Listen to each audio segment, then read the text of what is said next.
اقرأ كتاب الله ترق جنانه وتنل عظيم الأجر والغفران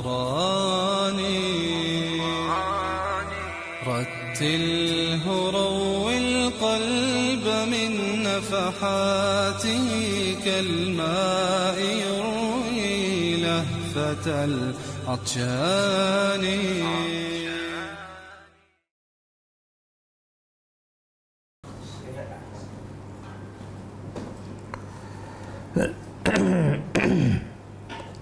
A'udzubillahi minasyaitonirrajim. Bismillahirrahmanirrahim. Alhamdulillahirabbil alamin, nahmaduhu wa nasta'inu wa nastaghfiruh. Wa na'udzu billahi min syururi anfusina wa min sayyiati a'malina. Man yahdihillahu fala mudilla lahu wa man yudlil fala hadiya lahu.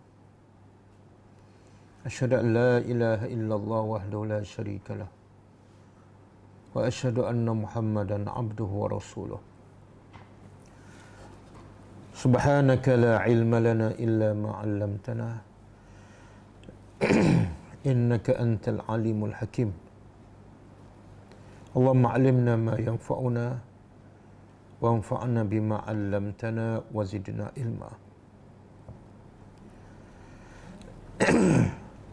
Rabbi yassir wa la tu'assir, Rabbi tammim bil khair, amma ba'du.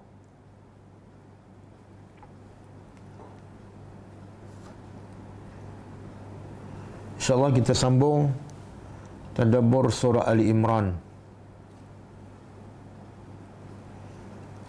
Kita sampai ayat yang ke-9 lah.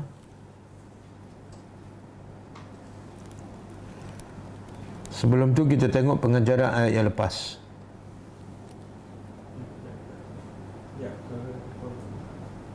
Test.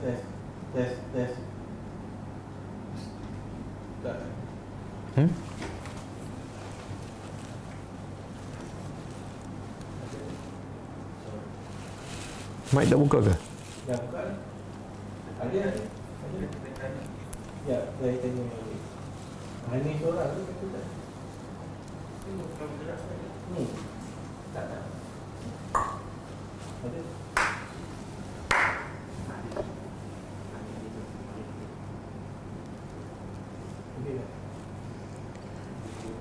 Sebelum tu kita tengok pengajaran ayat yang lepas.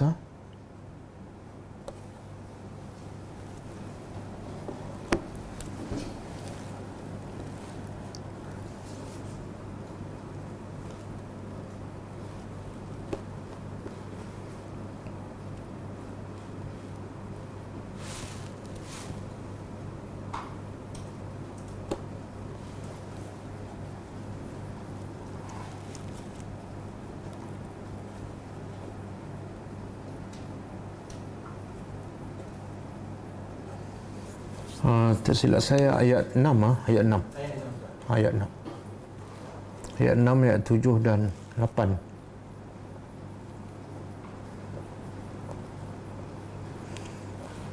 A'udzubillahi minasyaitonirrajim. Huwallazi yusawwirukum fil arhami kaifa yasha. La ilaha illa huwal azizul hakim. Pengejarannya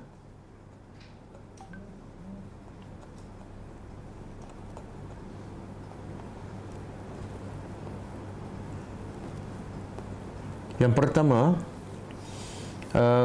kekuasaan Allah Azza wa Jalla, kekuasaan Allah Azza wa Jalla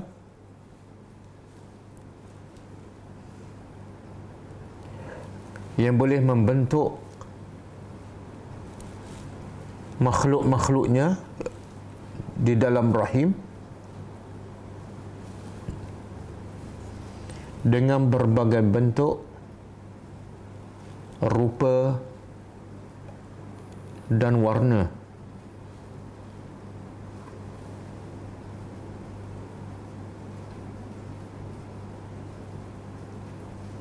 Semuanya adalah mengikut kehendak Allah.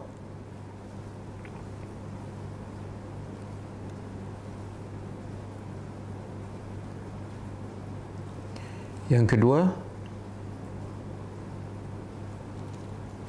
rahmat Allah Azza wa Jalla kepada manusia dengan membentuk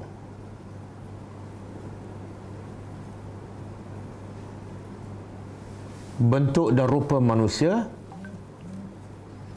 ketika masih di dalam kandungan.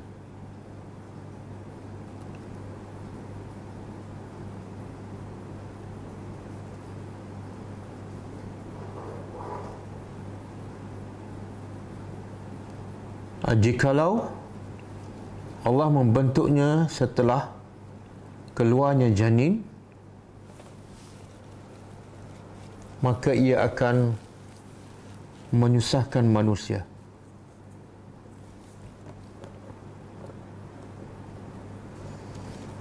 Yang ketiga,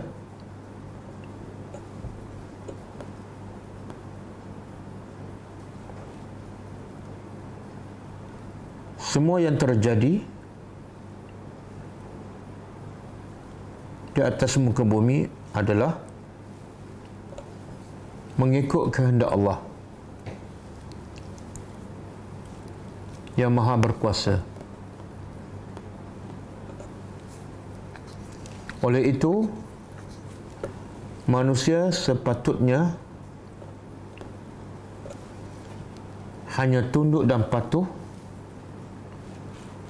kepada Allah yang Esa.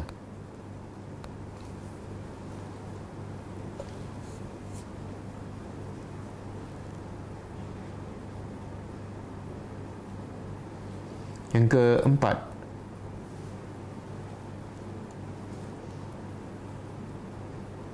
kekuasaan Allah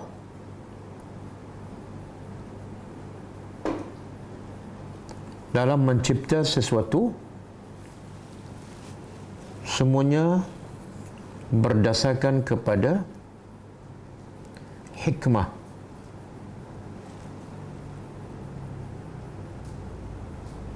Dan meraihkan maslahah serta keperluan manusia.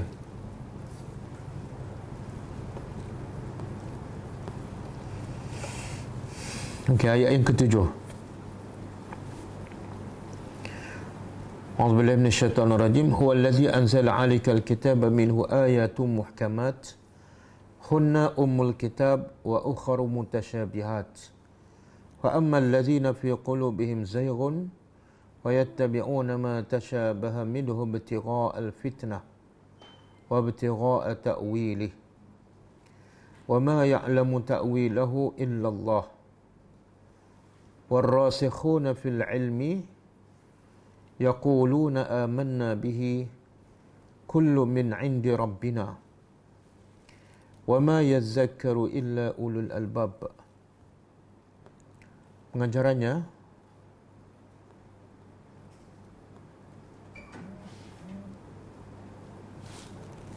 salam.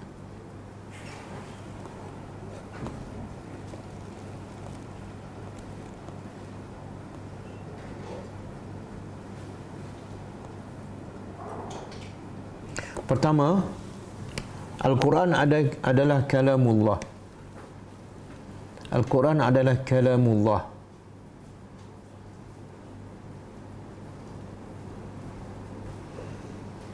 Yang merupakan sifat Allah. Yang merupakan salah satu sifat Allah. Dan ia bukan makhluk.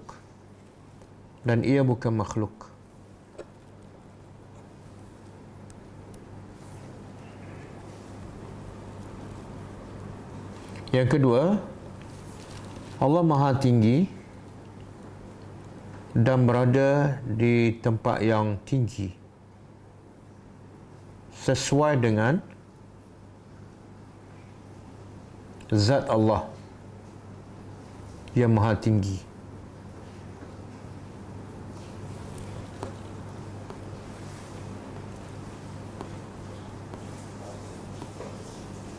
Yang ketiga, Al-Quran terbagi kepada muhkam dan mutasyabih. Al-Quran terbagi kepada muhkam dan mutasyabih. Sambungan, muhkam adalah yang jelas maksudnya. Muhkam adalah yang jelas maksudnya. Manakala mutasyabih yang tidak jelas maksudnya.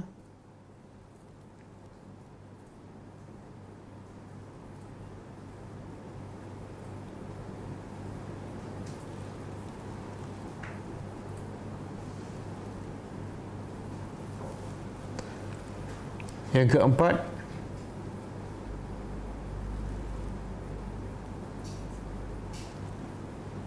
wajib bagi orang beriman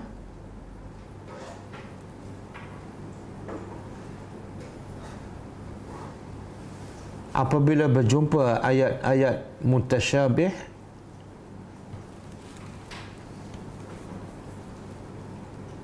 kembalikannya kepada ayat muhkam. Kembalikannya kepada ayat-ayat muhkam ataupun muhkamat.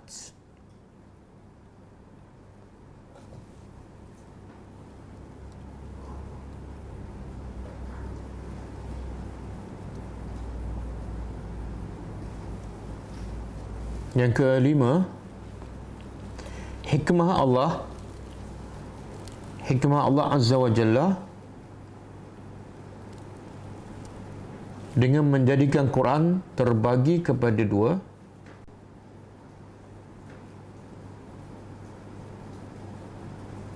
Muhkam dan mutasyabih,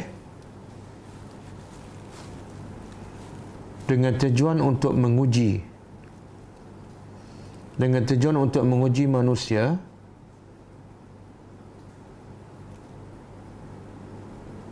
adakah mereka percaya dan yakin kedua-dua jenis ini adalah daripada Allah, atau mereka ragu-ragu khususnya berkenaan ayat mutasyabih.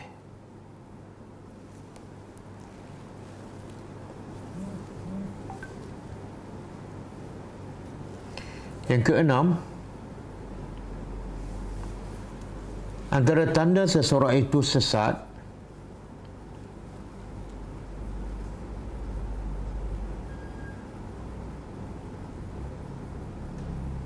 dan hatinya condong kepada kebatilan,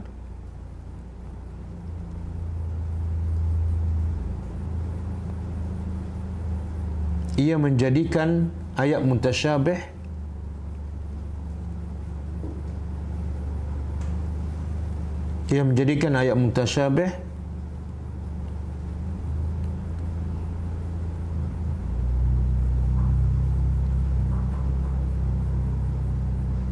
untuk menimbulkan keraguan dan menghalang manusia daripada beriman kepada Al-Quran.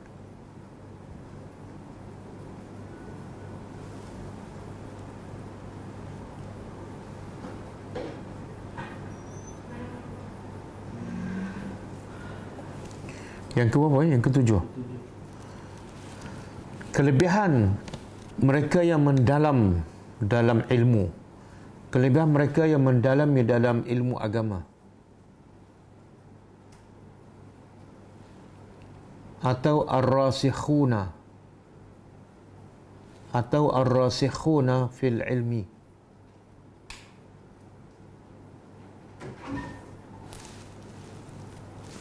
Berbanding dengan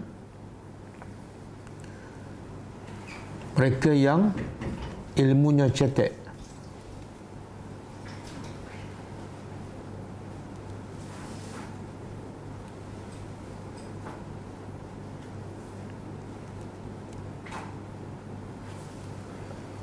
Yang ke-8,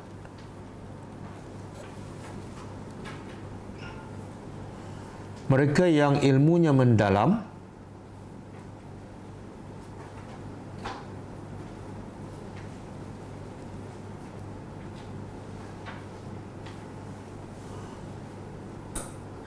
akan yakin bahawa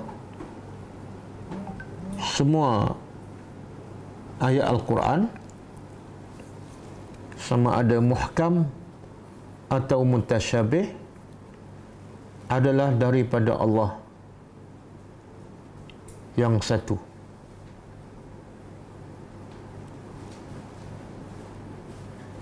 Dan tidak mungkin ada percanggahan.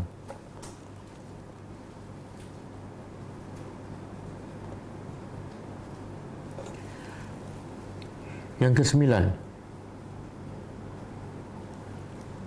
tidak ada yang mengambil pengajaran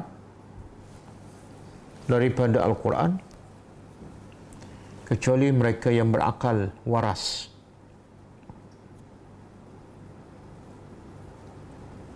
Yang ke-10,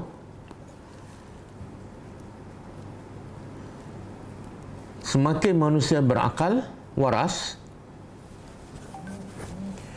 semakin banyak pengajaran yang dapat dikutip daripada Al-Quran.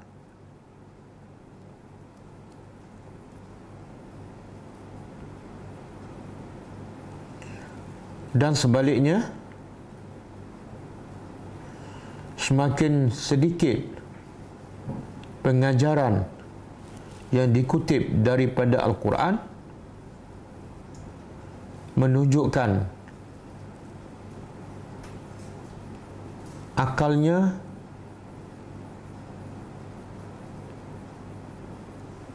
semakin kurang kewarasannya.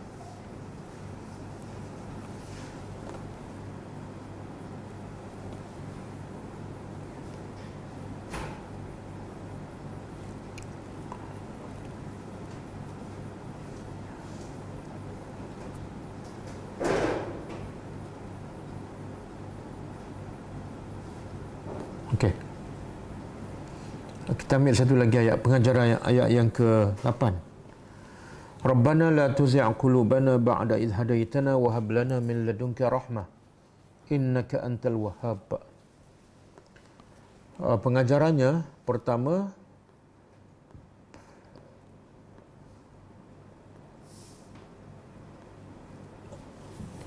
disunatkan berdoa dengan lafaz doa ini.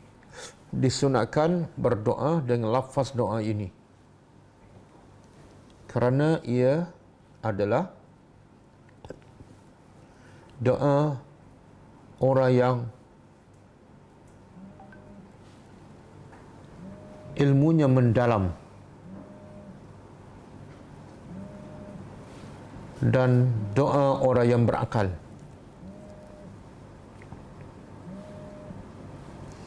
Yang kedua,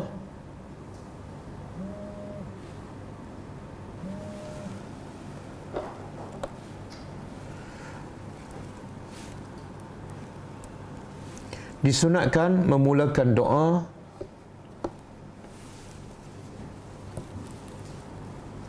dengan nama Tuhan Ar-Rabb, dengan nama Tuhan Ar-Rabb.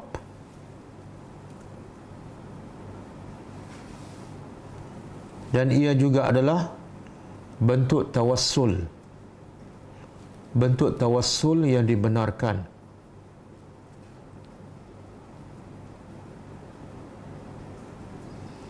Iaitu memohon kepada Allah dengan sifat rububiyah Allah. Iaitu memohon kepada Allah dengan sifat rububiyah Allah.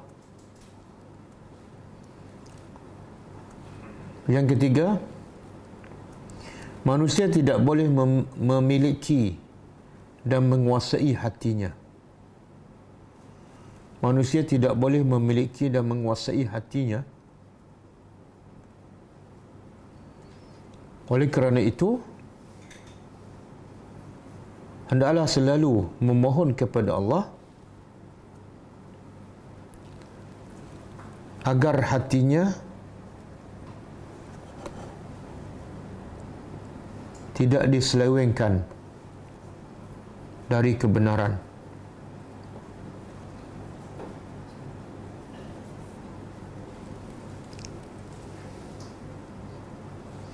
Yang keempat,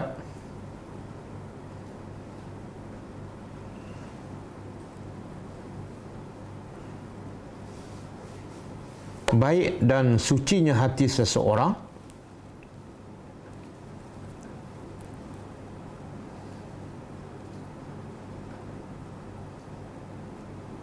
adalah gambaran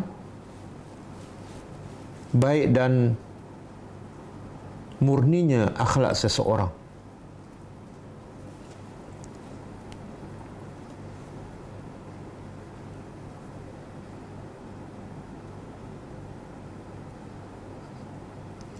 Yang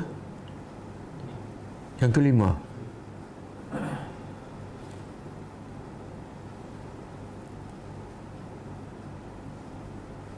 hati manusia sentiasa berubah walaupun dia adalah orang yang beriman.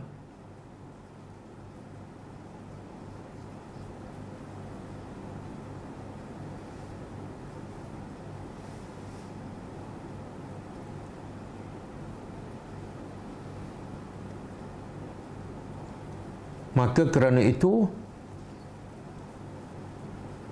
hendaklah sentiasa memohon kepada Allah agar ditetapkan hatinya di atas ketaatan kepada Allah sehingga akhir hayatnya.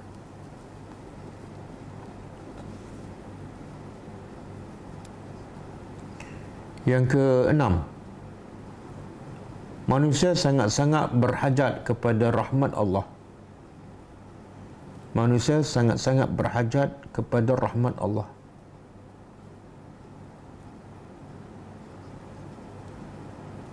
Kerana dengan rahmat Allah, manusia akan mendapat hidayat di dunia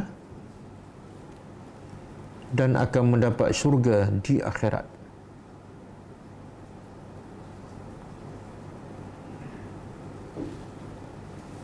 Okey, habis lah.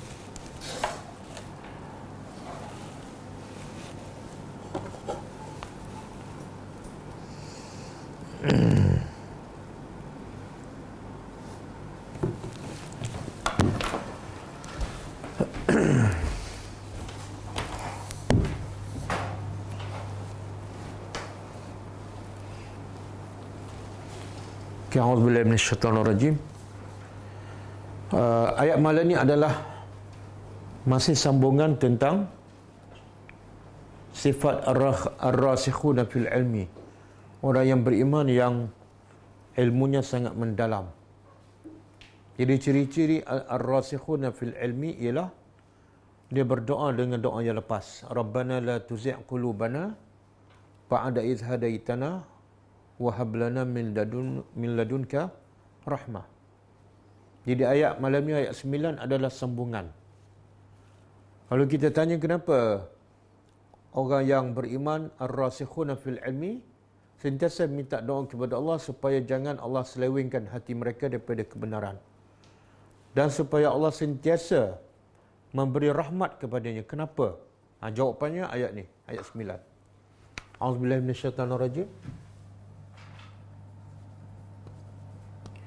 Wahai Tuhan kami, innaka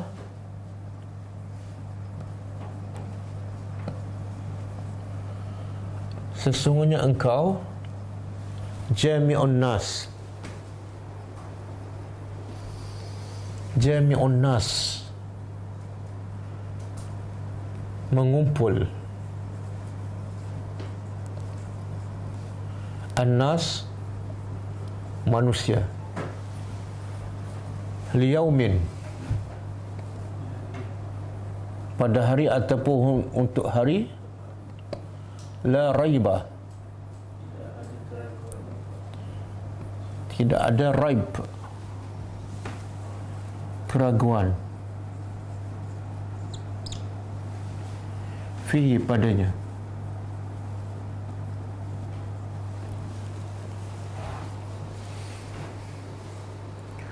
Raib ni kalau kita terjemah ragu kan. Ada satu lagi bahasa Arab. Raib kita terjemah apa? Ragu. Ada satu lagi bahasa Arab yang makna dia ragu juga. Apa dia? Dan dah jadi bahasa Melayu pun. Syak. Syak ni bahasa Arab ke bahasa Melayu? Ha? Jangan syak wasangka kan. Separuh Melayu, separuh Arab. Jadi raib kita terjemah ragu-ragu. Syak pun kita terjemah ragu-ragu. Tapi beza dalam bahasa Arab, raib ni lebih teruk daripada syak. Kalau syak ni mungkin 50-50, raib dia lebih pada tu. Kadang-kadang orang tu syak tapi tak menjadikan dia risau, gelisah. Tapi kalau raib, dia bukan setakat ragu-ragu tapi menjadikan dia risau dan gelisah. Okey? Jadi Allah sifatkan kenapa ar-rasikhuna fil ilmi, orang yang beriman sentiasa minta pada Allah jangan selewengkan hatinya. Walaupun satu saat. Kan? Dan Nabi ajar kita baca doa, baca zikir setiap pagi. Apa dia? Tak. Itu bukan zikir pagi ni. Bukan.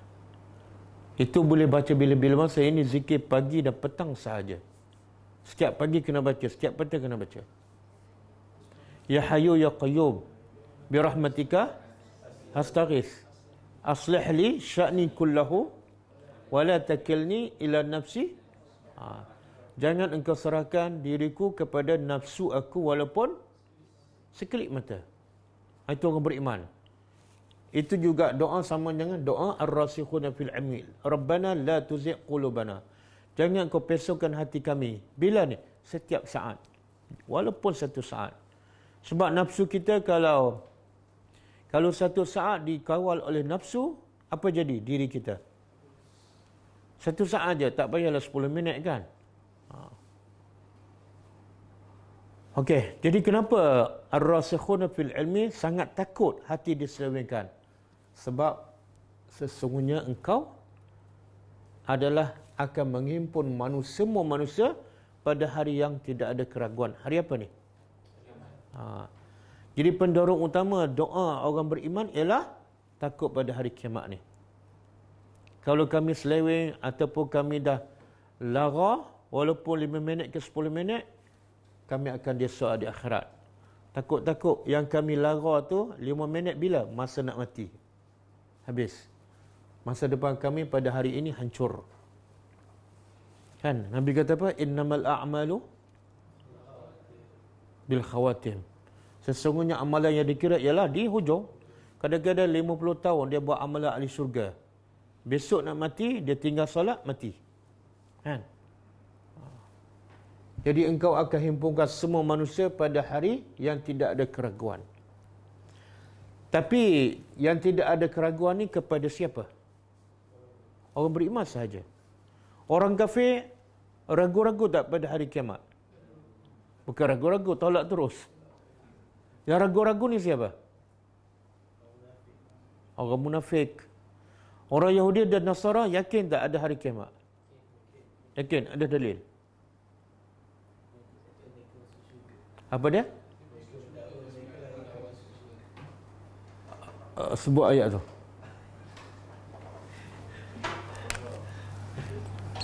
Wa qalu lan yadkhula al-jannata illa man kana hudan au nasara. Orang Yahudi berkata tidak sama sekali akan masuk syurga. Syurga di mana? Di akhirat. Bukan setakat mereka yakin ada akhirat, tapi mereka yakin mereka saja akan masuk syurga. Nasara pun sama dakwah mereka, tidak akan masuk syurga kecuali orang Nasara. Orang beriman masuk neraka. Ya. Ini bukan setakat yakin ni, ini dia panggil apa? Syok sendiri. Syok sendiri. Okey. Kemudian kata ar-rasikhuna fil ilmi lagi, innallah, sesungguhnya Allah la yukhlifu, tidak yukhlifu apa dia? Menyalih ataupun memungkiri mi'ad, janji. Janji Allah apa dia? Siapa yang beriman, Allah bagi syurga. Siapa yang tak beriman, Allah bagi neraka. Janji itu menakutkan kami, dan engkau pula tak mungkin memungkiri janji. Maka tetapkan iman kami di atas ketaatan. Okey.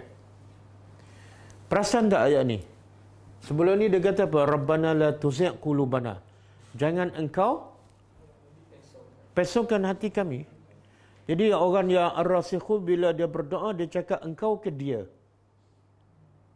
Jangan engkau. Engkau kan? Engkau.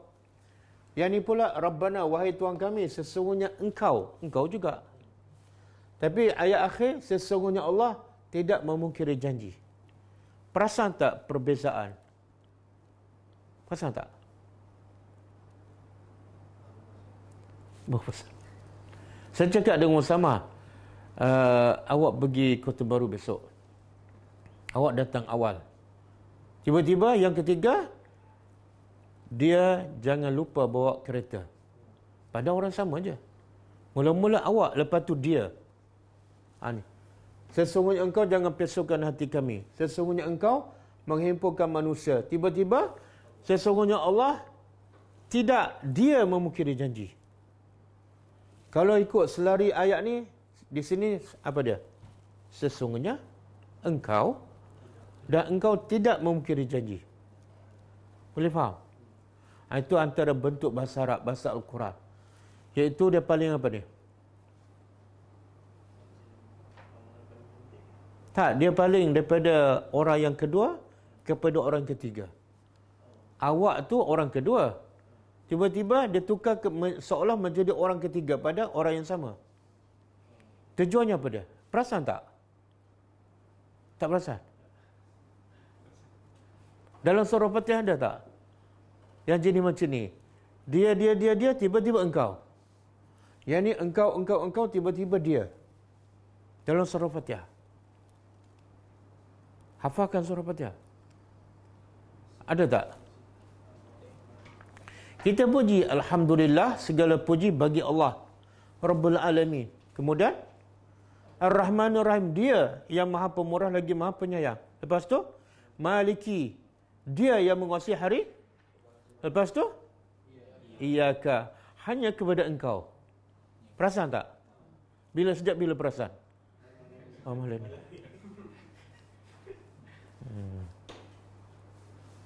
Dia sebenarnya salah satu gaya bahasa Arab, bahasa Al-Quran supaya orang yang baca dia faham. Kadang-kadang dia berkhayal, tiba-tiba daripada dia sebut engkau, dia terkejut, nak tarik perhatian. Kadang-kadang daripada dia kepada engkau, kadang-kadang daripada engkau kepada dia, supaya nak tarik perhatian. Kok-koklah orang tu sedang berkhayal. Tapi kita tak pernah berkhayal dan kita pun tak pernah perasan. Sebab apa?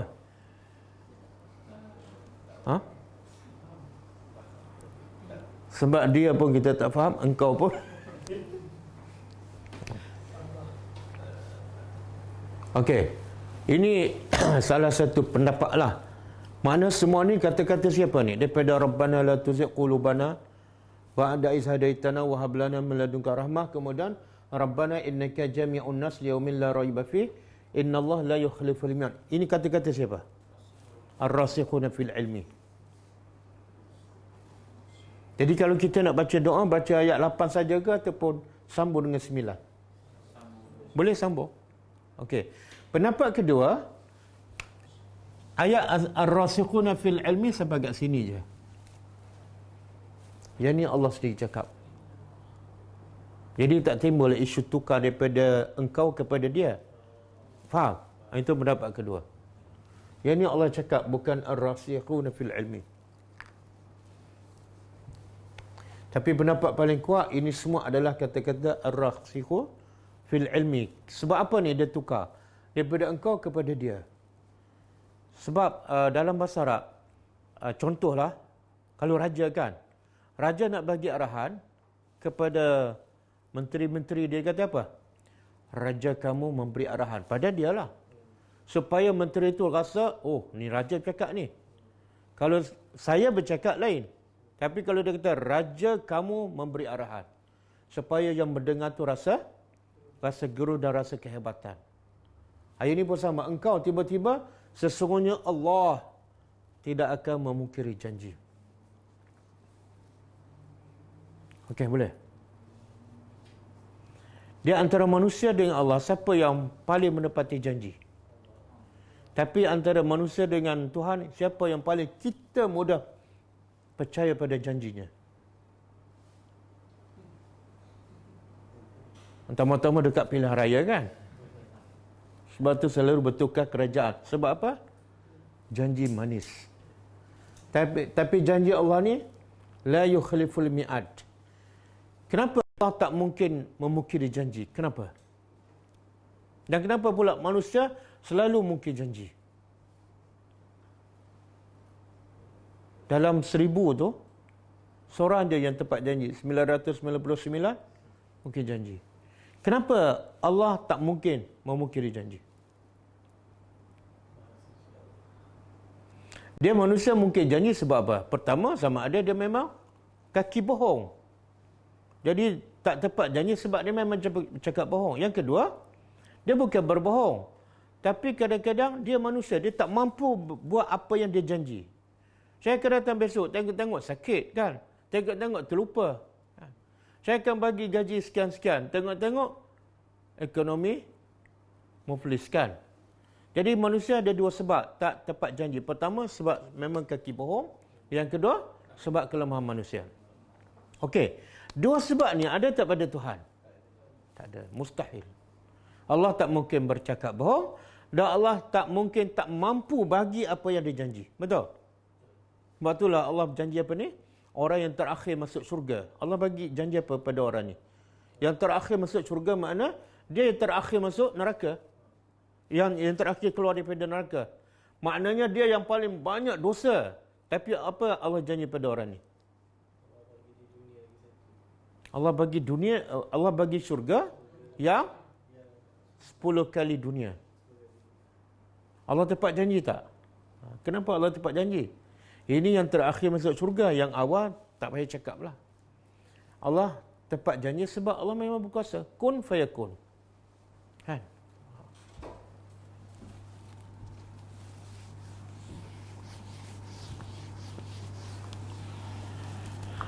Dan ini akidah. Akidah keyakinan pada hari akhirat adalah akidah yang paling penting, yang main peranan untuk manusia menjadi semakin beriman dan istiqamah. Kalau tak ada akidah yakin pada hari akhirat, manusia akan senang-senang buat maksiat. Kenapa buat maksiat? Hidup hanya sekali. Lepas mati tak ada apa-apa kan?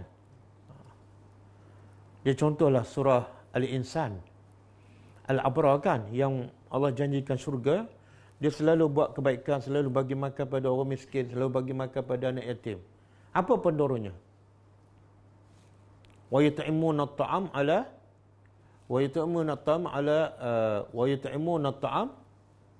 ala hubbihi miskinan wa yatiman wa asira. Kemudian innama nut'imukum, kami beri makan pada kamu, la nuridu minkum jazaan wala syukura. Kami tak nak apa-apa sedikit pembalasan dan walaupun ucapan terima kasih. Kenapa?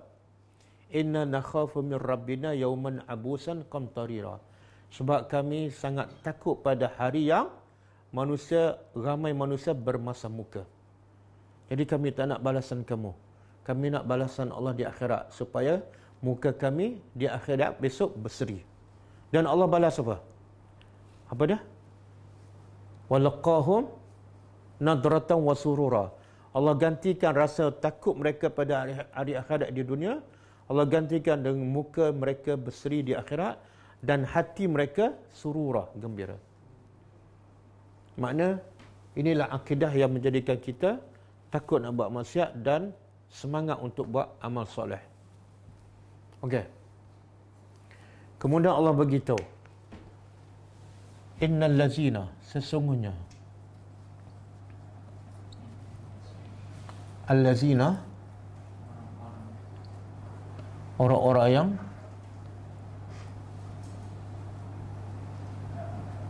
mereka kafir ataupun ingkar.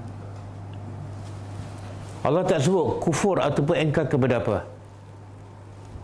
Kan? Allah kata innal ladzina kafaru. Kafir kepada apa? Bila kufur ataupun ingkar, mestilah ingkar kepada apa? Kan? Allah tak sebut. Macam mana kita nak faham? Ingkar kepada apa? Ingkar kepada apa yang sepatut semua manusia beriman. Iaitu mereka ingkar kepada Allah, mereka ingkar kepada hari akhirat, mereka ingkar kepada Al-Quran, mereka ingkar kepada para rasul, iaitu rukun iman yang 6. Rukun iman yang 6. Maka orang macam ni apa balasannya? Lan tughniya. Tidak tughniya. Tughni ni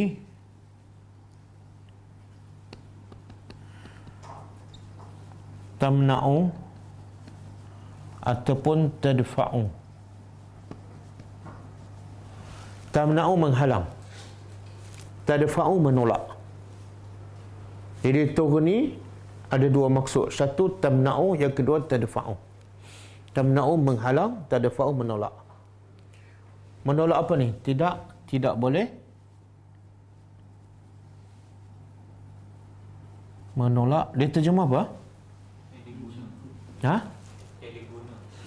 Samalah, tiada guna, menolak ataupun tidak boleh menghalang. Anhum, dari mereka, amwaluhum, harta mereka,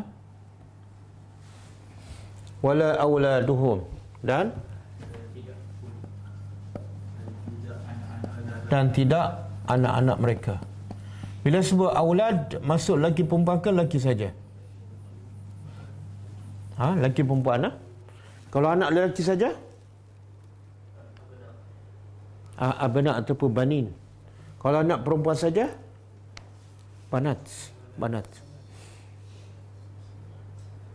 Lepas tu ada sekolah kan? Sekolah banat, sekolah banin. Ada tak sekolah aulad? Tak ada kan? Tak ada.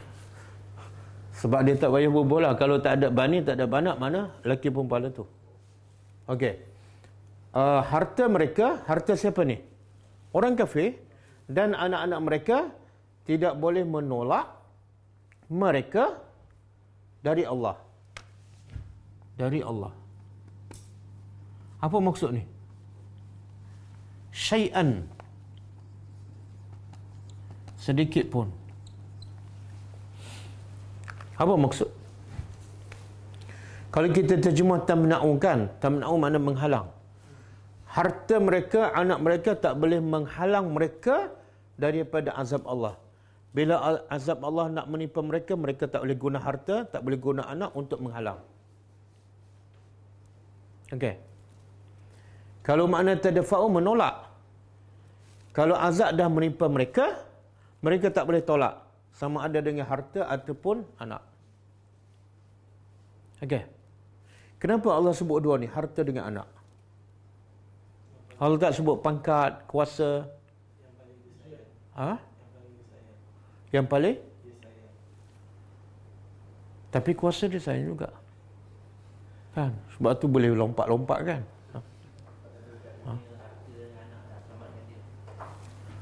Kita kalau kita ada masalah, kita guna dua ni je untuk selesaikan masalah tu. Sama ada duit. Kalau kena sama, selesai masalah dengan duit. Kalau kita tak ada duit, guna anak. Apa dah duit anak? Kan? Kadang-kadang kita cedera, tak boleh bangun kan? Dia tak perlukan duit. Perlukan siapa? Anaklah yang pertama akan bantu kita. Betul kan? Jadi Allah nak beritahu orang kafir ni sangat-sangat berbangga dengan dua benda ni. Sebab mereka anggap dua benda ni, dengan ada dua benda ni, mereka selamat hidup. Tapi Allah nak bagi itu kat dunia.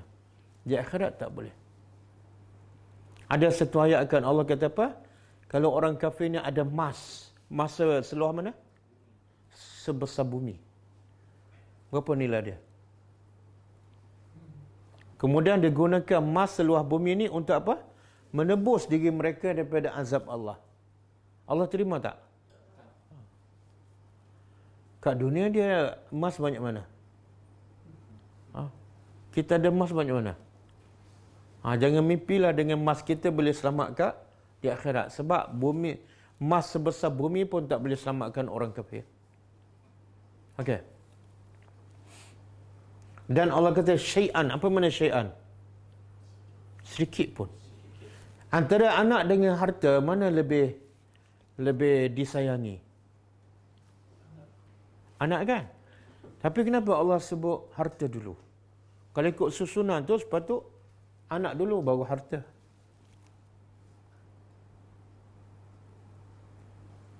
Kenapa? Itu tadabbur. Kalau tak boleh jawab tu, itulah tadabbur. Apa dia? Tak semua orang. Tapi Allah sebut dua. Allah sebut dua. Apa dia? Biasa? Kita kalau ada masalah nak selamatkan diri kita, kita guna duit dulu ke guna anak dulu? Duit dulu. Sebab anak yang paling kita sayang, bila paling sayang, kemudian kan? Satu. Yang kedua, manusia lebih sayang anak. Tapi banyak masa manusia cari harta ke duduk dengan anak? Jadi sebenarnya manusia sayang apa? Kadang-kadang keluar pagi kan, balik petang. Betul. Kadang-kadang sambung lagi sampai malam. Tanya, kenapa ni sampai tengah malam? Saya cari harta demi kerana anak. Dia keluar anak tidur, dia balik anak tidur. Nampak tak? Nak begitu manusia ni mabuk harta sampai anak sebenarnya yang patut dia sayang, dia letak nombor 10. Betul? Sebab tu ramai anak hancur sebab apa? Mak bapak sibuk cari harta. Kadang-kadang dia cari harta, dia kumpul banyak-banyak, puluh-puluh ribu, lepas tu dah tua, penyakit kencing manis, jantung, pergi hospital, habis semua. Dia kumpul untuk 30 tahun, dihabiskan dalam masa 3 hari. Kenapa? Dia cari duit untuk jaga kesihatan dia. Dengan duit dia boleh makan apa semua kan. Tapi akhirnya bila kesihatan dia hilang, dia gunakan duit yang dia simpan untuk cari balik kesihatannya. Kan? Akhirnya habis. Jadi jangan kerja lebih-lebih.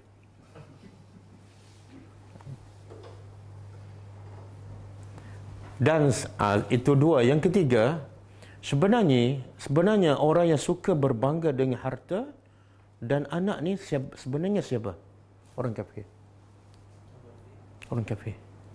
Berbangga dengan anak, berbangga dengan harta, ini sifat orang kafir. Jadi kalau ada orang Islam yakin dengan harta banyak, dengan anak yang hebat, dia boleh selamat dunia akhirat, dia sama dengan orang kafir. Same.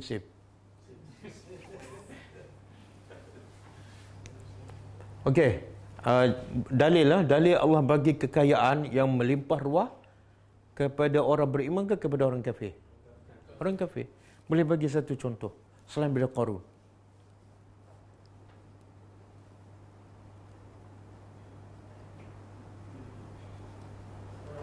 Tak, contoh dalam Quran lah. Bill Gates mana dalam Quran?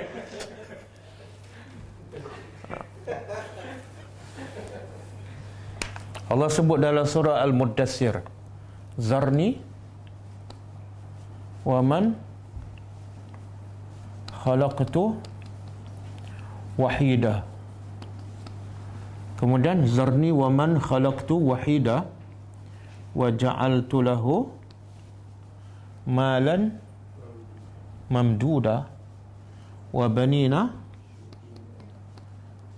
syuhuda. Lepas tu wa mahattu lahu tamhida summa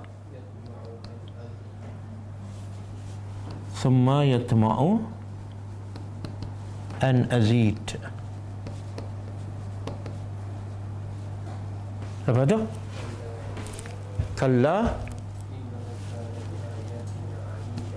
kalla innahu kana li ayatina Hanida. Okey, kita terjemah. Zarni. Sebelum ini Allah kata apa? Lil kafirina, apa dia sebelum tu? Sebelum tu? Kadzalika yauma idzin yaumun asir. Itulah hari yang asir. Hari apa ni? Yang sangat sukar ni hari ni. Yang manusia dikumpulkan oleh Allah semua sekali. Daripada Adam sampai kiamat. Tak tahu berapa bilion Allah kumpul di satu tempat. Allah kata, bagi orang kafir yaumun asir, hari yang sukar. Kemudian lepas tu alal kafirina ghairu yasir. Kata seorang kafir tidak mudah. Makna ke atas orang beriman mudah. Lepas tu Allah bagi tahu, zarni, biarkan aku wahai Muhammad, wa man khalaqtu wahida. Orang yang aku cipta dia asalnya seorang. Siapa ni? Ada pendapat mengatakan ini adalah Al-Walid bin Al-Mughirah, pembesar Mekah yang paling kuat menentang Nabi. Jadi Allah kata apa pada Nabi? Biarkan Al-Walid bin Al-Mughirah serah pada aku. Engkau jangan peduli. Buat kerja dakwah saja. Kemudian Allah sebut sifat Al-Walid bin Mughirah. Apa yang Allah bagi pada dia walaupun dia kuat menentang agama Islam. Wa ja'altu lahu malam mamduda. Aku menjadikan untuk dia malan, harta yang mamdud, apa dia? Banyak. Allah kata aku jadikan untuknya harta yang banyak. Bukan sebab dia usaha, aku yang bagi. Bukan setakat harta, mamdudan. Mamdudan ni mana melimpah. Kemudian wa banina syuhuda, dan aku jadikan untuknya juga anak-anak. Bani ni anak lelaki, ni anak lelaki. Syuhuda apa makna? Apa maksud dia? Anak-anak yang saksi, apa maksud? Apa yang Allah nak bagi tahu? Antara nikmat bapa-bapa ialah anak sentiasa ada bersama. Kan? Kaya, kerja besar tapi duduk bersama ataupun dekat. Daripada anak seorang duduk UK, seorang US, seorang Jepun kan. Tengok Allah bagi nikmat. Harta yang melimpah dan anak-anak lelaki. Kenapa Allah sebut anak lelaki? Tak ada aulad, tak ada banat. Sebab orang Mekah sangat bangga dengan lelaki dan sangat benci dengan anak perempuan. Kan dia tanam hidup-hidup. Kamu tengok apa lagi Allah buat. Wa mahattu lahu tamhida, dan aku memudahkannya lagi untuk mendapat harta. Satu aku bagi, yang kedua aku mudahkan lagi. Siapa ni Allah bagi dan Allah mudahkan? Siapa? Musuh dia. Kemudian summa yatma'u. Lepas tu dia tamak. Tamak lagi tu. Bukan nak bersyukur. Inilah sifat orang kafir. Lagi banyak, lagi tamak. Orang beriman apa? Lagi banyak, lagi kuat bersyukur. Dia tamak an azid, supaya aku tambah lagi. Allah kata apa? Kalla, sekali-kali tidak. Innahu kana li ayatina adida. Sebab orang ni masalah besar dia apa dia? Bukan miskin. Dia menentang ayat-ayat kami. Ini masalah. Jadi kalau menentang ayat Allah tapi harta banyak, mana harta ni nikmat ke musibah? Musibah. Dipanggil apa? Istidraj. Okey? Jadi orang kafir harta banyak, tamak, tapi di akhirat besok Allah kata sedikit pun tak boleh membantu dia. Kemudian Allah kata apa? Wa ulaika, dan mereka itulah. Hum, hanya mereka.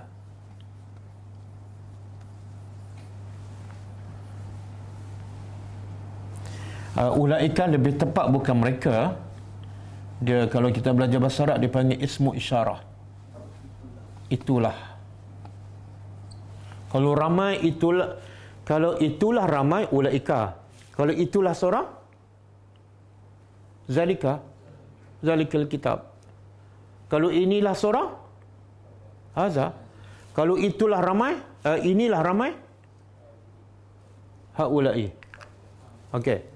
Allah kata mereka inilah yang kufur kepada ayat Allah, kufur kepada Allah, harta banyak, anak hebat, tapi sedikit pun tak boleh membantu mereka, dan mereka bukan setakat tak boleh dibantu, tapi mereka adalah waqud. Apa makna waqud? Bahan api neraka. Jadi orang kafir ni, dia kena bakar ke dia jadi bahan bakar saja?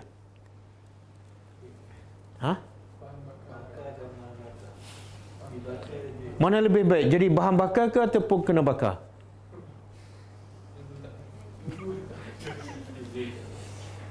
Tengok orang kafir, dia bila kufur kepada Allah masuk neraka, kena bakar.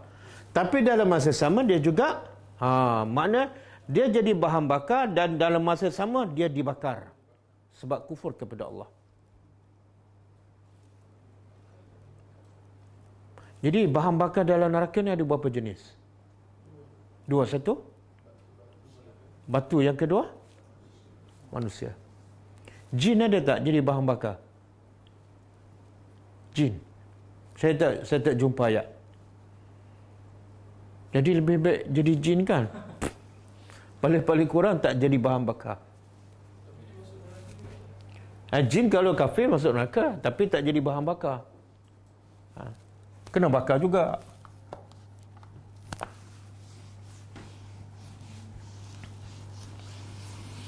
Okey, ada dalil tak yang batu juga bahan bakar? Ada. Ayat apa? Surah apa? Al-Baqarah.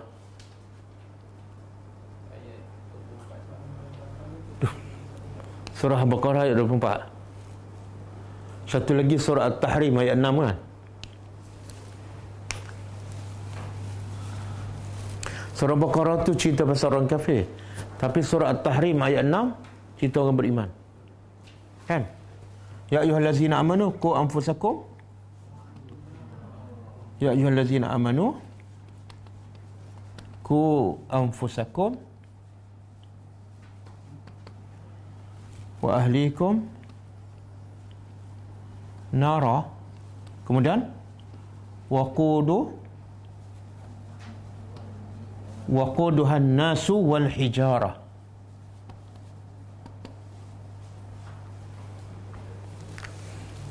Cuba terjemah. Ya ayyuhallazina amanu, wahai orang beriman, ku jagalah diri kamu, wa ahlikum, dan ahli keluarga kamu. Makna Allah tuju cakap pada siapa ni? Kepada? Jaga diri kamu dan ahli keluarga kamu. Makna siapa ni? Ketua keluarga lah. Sebab tu lah ketua keluarga tanggungjawab besar. Nak jaga isteri, nak jaga anak-anak kan. Jaga pula daripada apa ni? COVID-19. Bukan. Jaga daripada nara, api neraka. Dan Allah nak menakutkan kita lagi. Sebenarnya Allah nak menakutkan kita itu adalah rahmat Allah. Supaya apa? Kalau kita takut sikit-sikit, kita kata okey je, api je kan. Jadi Allah nak begitu, api bukan sebarang api, tapi waquduha, bahan api itu adalah manusia dan batu. Kenapa Allah buat batu? Kenapa tak pokok ke, daun kayu ke, petrol ke, gas ke? Kenapa batu? Tahan lama. Allah boleh tak buat gas pun tahan lama? Boleh je.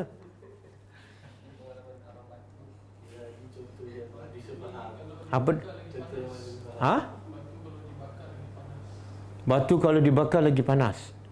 Macam ada pengalaman je. Tak, dia batu kalau kita bakar api besar kan, campak apa saja semua terbakar kan. Tapi kalau campak batu terbakar tak? Tak terbakar kan? Menunjukkan apa? Batu tu kuat. Tapi bila campak dalam neraka, batu boleh terbakar, menunjukkan apa? Api itu sangat-sangat luar biasa. Api itu sangat luar biasa. Apa dia? Batu yang keras, yang pejar pun dia boleh terbakar hangus. Kalau kulit manusia, tak payah cakap lah. Jadi ayat ni dah cukup untuk kan? Tengok, mak bapak kan sangat-sangat menjaga anaknya. Daripada apa? COVID-19. Jangan lupa mask, sanitizer, jaga jarak. Tuduh tak pakai tak apa. Betul tak? Solat lewat lambat tak apa. Jadi manusia sebenarnya jadi hamba siapa? Hamba konspirasi.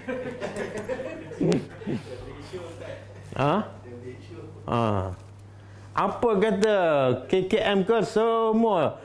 Pada buka ayat Quran, ini kata Allah, tutup aurat, jaga jarak, jangan bergaul bebas. Tak pakai mask pun tak apa. Tapi kamu akan selamat daripada neraka. Tapi kalau kamu pakai mask, jaga jarak, tak tutup aurat, kamu tak selamat daripada neraka. Mana lebih baik? Kena COVID-19 ke masuk neraka? Tapi yang mana manusia lebih takut? Ya, sebab tu ramai pakai mask tapi ramai tak pakai tudung. Betul? Okey, takutlah. Bahan bakar ni siapa? Kita sendiri. Kalau kita tak beriman.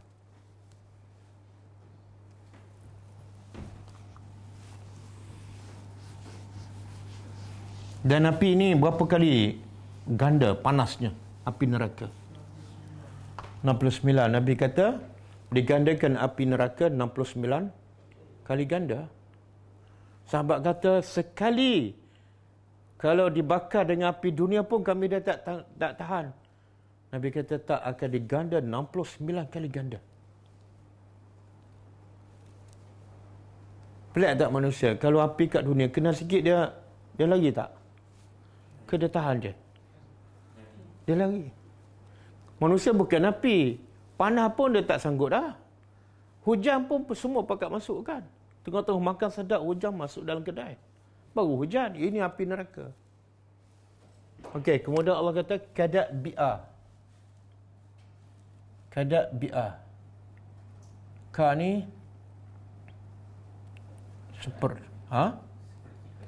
seperti dakbi apa dah?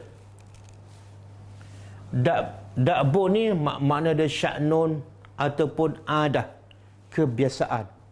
Seperti kebiasaan ataupun urusan. Ali Fir'aun. Nak terjemah apa ni Ali Fir'aun? Dia Ali ada dua maksud. Pertama, keluarga. Yang kedua, makna dia pengikut. Macam mana kita nak tahu satu makna keluarga, satu makna pengikut? Tengok konteks ayat. Kalau yang ni kebiasaan, ini Allah nak begitu yang kafir ni, Firaun yang kafir kan. Jadi kalau Firaun yang kafir di sini sesuai pengikut ke keluarga? Pengikut lah. Sebab pengikut Firaun mana kafir lah. Kalau keluarga dia ada tak yang beriman?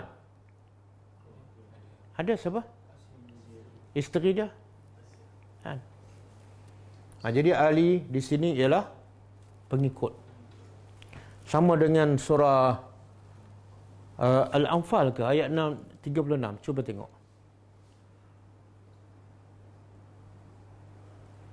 Surah Al-Anfal ayat 36.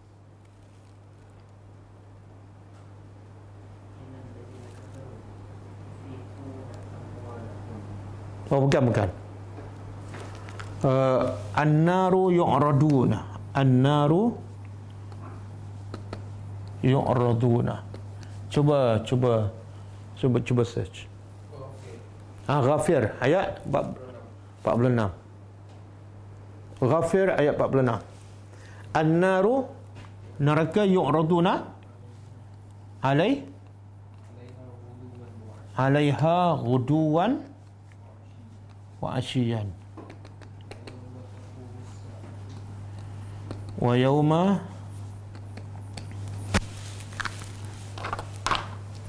taqumus sa'ah adkhilu ala fir'aun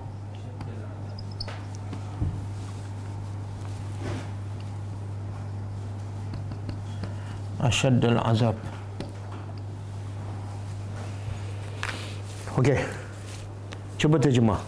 An-nar, api neraka, yu'raduna.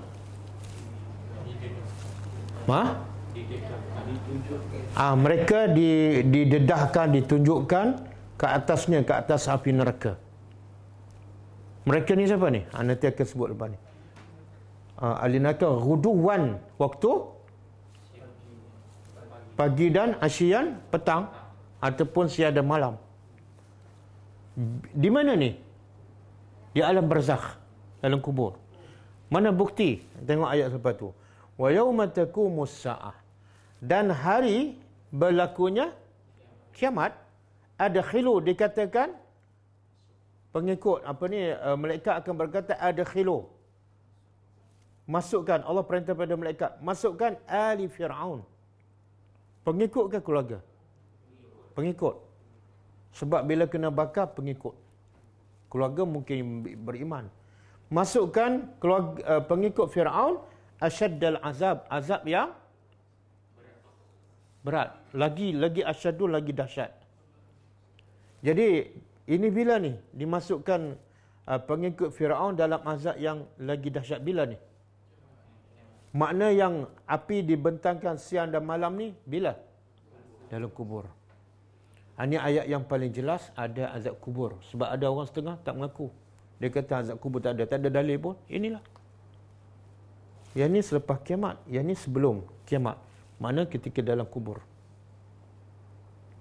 Okey. Siang dan malam. Jadi ada masa tak roh orang yang kena bakar dalam kubur ni nak pergi ziarah malam Jumaat keluarga dia?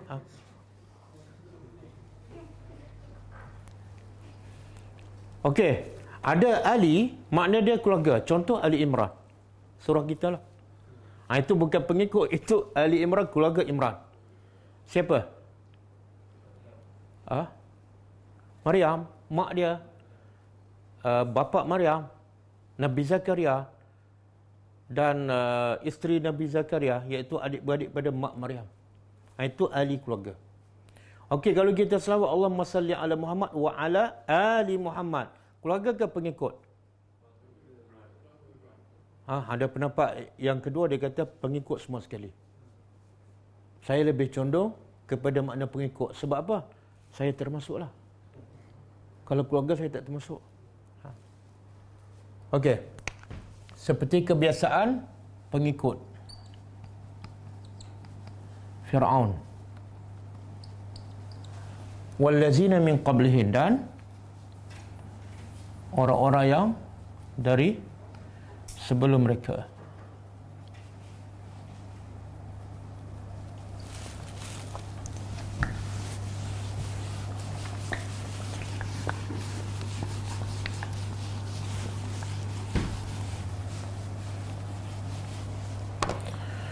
Kazzabu, mereka mendustakan.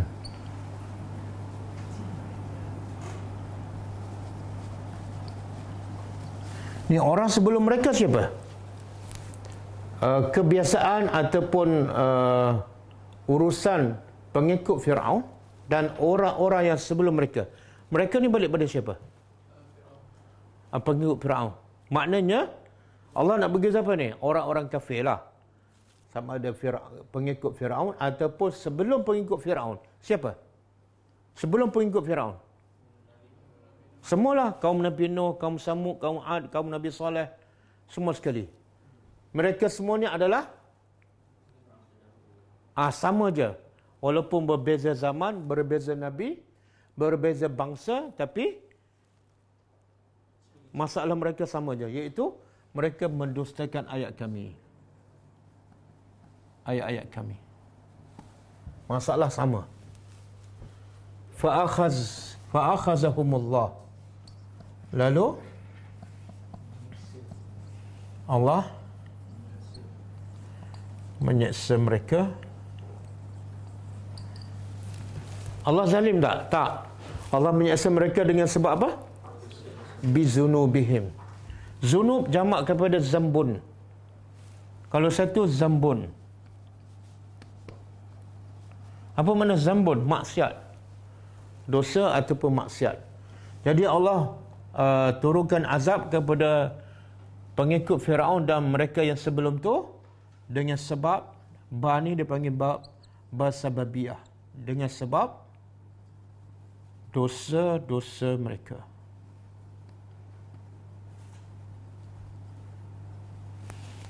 Okey. Kenapa Allah sebut ni? Allah binasa dengan sebab dosa mereka. Apa faedah Allah sebut ni? Allah boleh je Allah binasakan mereka tanpa sebut dosa mereka. Satu, Allah nak beritahu dia adil, Allah tak zalim. Yang kedua, Allah nak beritahu, kalau kamu nak elak daripada musibah, bala bencana, jangan buat dosa. Sebab semua musibah berpunca daripada dosa. Apa saja musibah, puncanya dosa. Okey, orang kata, Nabi ada tak ditimpa musibah? Para Nabi? Ada? Adakah disebabkan dosa? Ha? Bukan dosa. Apa dia? Dia sebenar. Bila musibah menimpa orang beriman, sebenarnya itu bukan musibah. Itu adalah nikmat. Beli buku saya. Musibah adalah nikmat.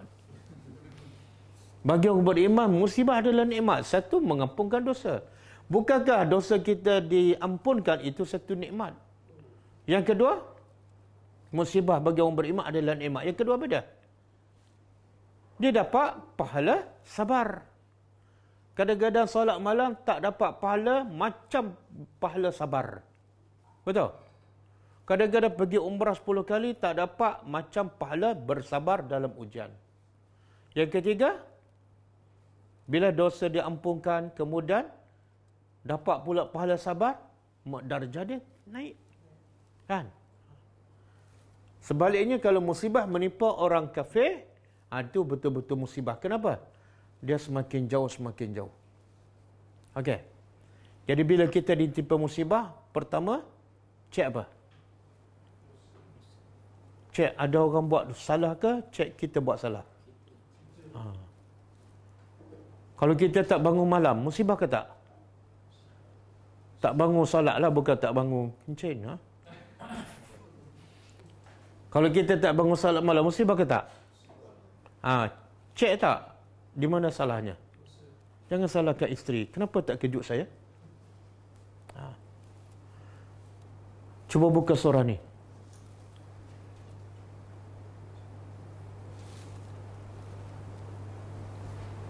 Wa ma asaba min musibatin. Saya lupa. Ini pun musibah juga ni. Musibah lupa. Dia biasa lupa tu sebab apa? Sebab apa? Buat dosa lah. Ustaz buat dosa ke? Ya, ustaz bukan malaikat. Ayat dia, ma asaba min musibatin. Ma asabakum min musibatin. Surah apa? Syura ayat 30. Ma asabakum min musibatin fabima kasabat aydikum wa ya'fu an katsir. Surah Syura ayat 30.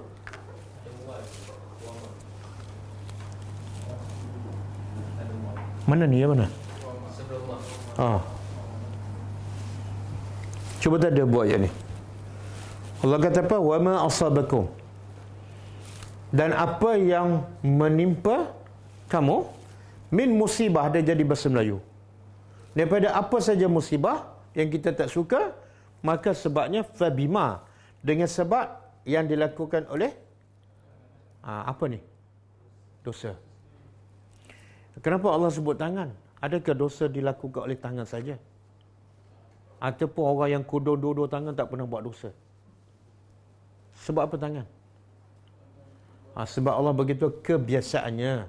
Dosa dibuat oleh tangan. Dan tengok rahmat Allah. Wa ya'fu an katsir. Apa makna? Tengok ayat bunyi macam musibah kan? Tapi di dalam ayatnya ada rahmat Allah yang sangat besar. Apa dia? Wa ya'fu an katsir. Makna apa dia? Kita buat dosa 1000. Tapi yang Allah timpa musibah sebab dosa mungkin 10 dosa je. Habis 900 dosa tu, wa ya'fu, Allah ampunkan. Makna Allah nak beritahu apa? Kalau kamu buat 100 dosa dan 100 dosa Allah timpa musibah, apa jadi? Apa jadi? Tak ada kelas ni, tak ada kelas. Semua tak boleh datang. Sebab apa? Semua dah mati dah. Surah Fatir ayat terakhir. Cepat buka dan tengok makna. Surah Fatir ayat terakhir ke? Walau yu'akhizullahu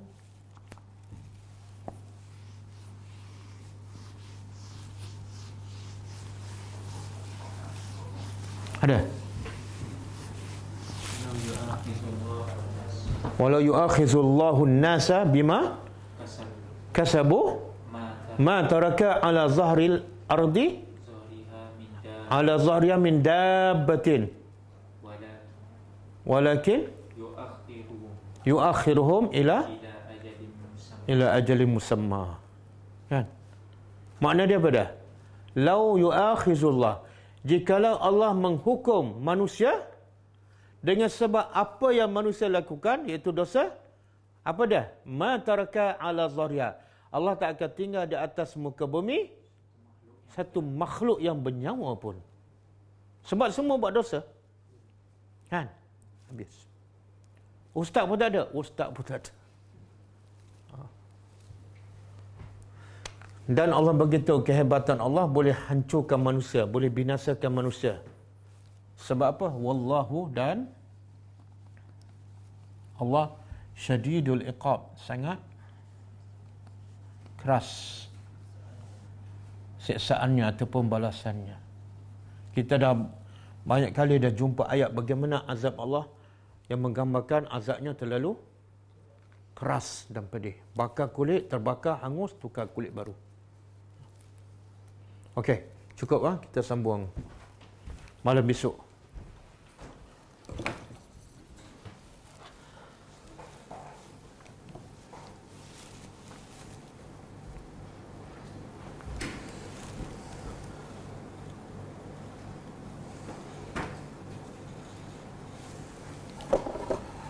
Kita baca sikit satu ataupun dua doa. Doa-doa dan zikir harian Rasulullah sallallahu alaihi wasallam.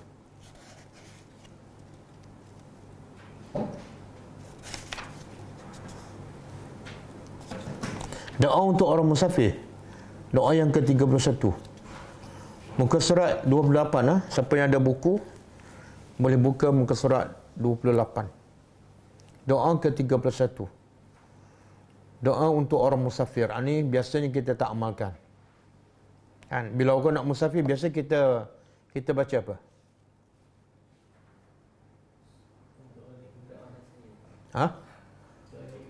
Doakan saya. Tak, kita tak musafir. Orang yang nak musafir. Kita baca apa pada dia? Doakan saya. Lagi tu apa dia? Dia bagi buku 35, ada 10 doa dia. Terutama orang tu tak nak pergi Mekah kan. Ini sunnah ni boleh kata jarang orang amalkan. Iaitu kita berdoa kepada orang yang musafir. Bukan orang musafir doa untuk kita. Astaudi'ullaha dinakum wa amanatakum wa khawatima a'malikum. Aku serahkan agamamu, amanahmu dan penamat amalanmu kepada Allah. Kan? Makna kalau kamu mati tengah jalan pun masa musafir ke, semoga kamu menjadi orang yang beriman dan amalan kamu adalah amalan yang baik. Astaudi'ullaha dinakum wa amanatakum wa khawatima a'malikum. Doa yang kedua juga untuk orang musafir. Zawwadakallahu taqwa wa ghafara zambaka wa yassara lakal khaira haitsuma kunta. Semoga Allah menambah kepadamu ketakwaan dan mengampunkan dosa kamu serta memudahkan kepadamu kebaikan di mana saja kamu berada. Subhanallah. Cantik tak doa? Kenapa? Dia sebenar, siapa yang sangat-sangat memerlukan doa? Orang musafir ke orang yang tak musafir? Orang yang musafir sangat-sangat memerlukan doa. Kenapa?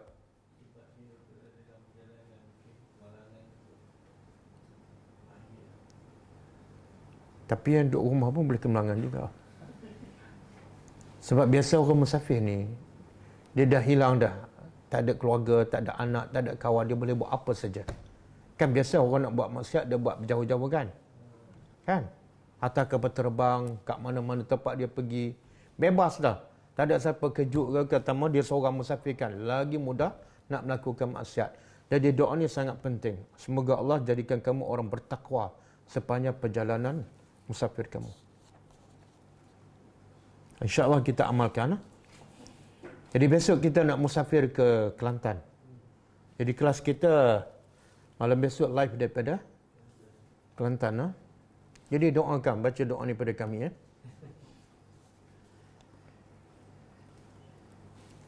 Dan insyaAllah besok kelas macam biasa pagi Jumaat. Pagi Jumaat pukul 10 pagi kita sambung tadabbur surah Al-An'am. InsyaAllah. Okey, ada soalan?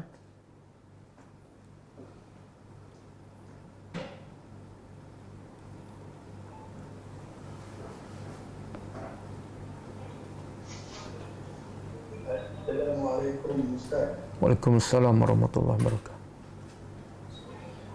Saya ingin bertanya tentang kalau saya ni dah banyak dosa, saya menyesal akan dosa-dosa saya yang lalu.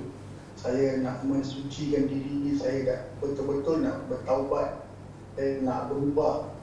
Dengan cara apa untuk saya nak beribadah dengan betul, untuk nak ubah saya diri. Lepas tu saya menyesal dengan akan dosa-dosa saya. Ustaz boleh terangkan tentang bagaimana cara-cara untuk macam solat taubat. Okey. Taubat. Okey. Okey. Jadi soalan dia, macam mana kita nak bertobat daripada dosa-dosa kita yang lepaskan? Okey, pertama Allah sebut dalam surah Az-Zumar ayat 53, Qul ya ibadiyallazina asrafu ala anfusihim la taqnatu min rahmatillah. Innallaha yaghfiru dzunuba jami'a. Innahu huwal ghafurur rahim. Maksud dia Allah kata, Qul, wahai Muhammad, bagi tahulah kepada hamba-hamba aku. Apa dia? Ya ibadi, wahai hamba-hambaku. Yang mana ni? Allazina asrafu. Yang mereka ini asrafu. Asrafu ni mana? Melampau. Ala anfusihim. Ke atas diri mereka. Tengok bahasa ni. Allah tak kata kepada wahai hambaku yang berdosa. Tapi Allah kata apa? Wahai hambaku yang melampau. Beza tak? Mana betul? Kalau yang melampau pun Allah seru supaya bertobat dan Allah akan terima. Yang dosa kecil-kecil tu janganlah malah nak bertobat. Dan Allah nak bagi motivasi, walaupun besar macam mana dosa kamu, Allah guna perkataan melampau ni dalam buat dosa. Bagitahu pada mereka, wahai Muhammad, apa dia? La taqnatu min rahmatillah. Jangan sekali-kali kamu berputus asa daripada rahmat Allah. Dosa kamu besar banyak mana apa, dah lama sangat buat dosa ke, jangan putus asa. Sebab itu adalah sifat orang kafir. Haram orang Islam berputus asa. Aku dosa banyak, dah lama aku buat dosa 60 tahun. Tiba-tiba dia rasa macam dah tak ada peluang. Itu hukumnya haram. Kenapa tak boleh berputus asa? Sebab Allah beritahu, Innallaha yaghfiru dzunuba jami'a. Sesungguhnya Allah mengampuni dosa jami'a, semua sekali. Innahu huwal ghafurur rahim. Sesungguhnya Allah Maha Pengampun lagi Maha Penyayang. Okey. Jadi ayat ni memberi motivasi kepada siapa saja yang berdosa, walaupun melampau dosa besar, banyak mana sekalipun, Allah tetap menerima taubat kita kalau kita ikhlas. Kemudian bila kita nak bertaubat, syarat bertaubat 5 kan, saya dah sebut banyak kali dah. Pertama, taubat betul-betul ikhlas kerana Allah, bukan kerana kawan, bukan kerana ekonomi dah sempit, aku taubat je lah. Betul-betul ikhlas kerana Allah. Yang kedua, dia meninggalkan dosa. Jangan sambil bertaubat sambil dia ulang dosa. Yang ketiga, dia menyesal. Kadang-kadang dia tinggal tapi tak menyesal, muka senyum je. Yang keempat, dia berazam tak akan mengulangi. Termasuklah dia ambil langkah-langkah mengelakkan daripada terjebak dosa yang sama, seperti berkawan dengan kawan yang membawanya kepada lembah maksiat sekali lagi. Berazam untuk tidak mengulangi. Dan yang kelima, bertobat di waktu taubat diterima. Bukan ketika nyawa sampai ke halkum ataupun matahari terbit daripada sebelah barat. Kemudian, ini cukup syarat 5 ni, taubatnya diterima. Tapi lepas tu ada lagi proses. Dia kena belajar, setelah dia belajar, dia kena beramal soleh. Dan dia kena istiqamah dengan iman dan amal soleh sehinggalah dia wafat. Semoga dia diterima taubatnya dan dia mati dalam iman. Wallahu alam. Satu lagi saya nak sebut tadi, nak solat taubat boleh tapi bukan wajib dan bukan syarat taubat diterima. Namanya solat sunat. Jadi solat pun okey, tak solat pun tak ada masalah. Wallahu alam.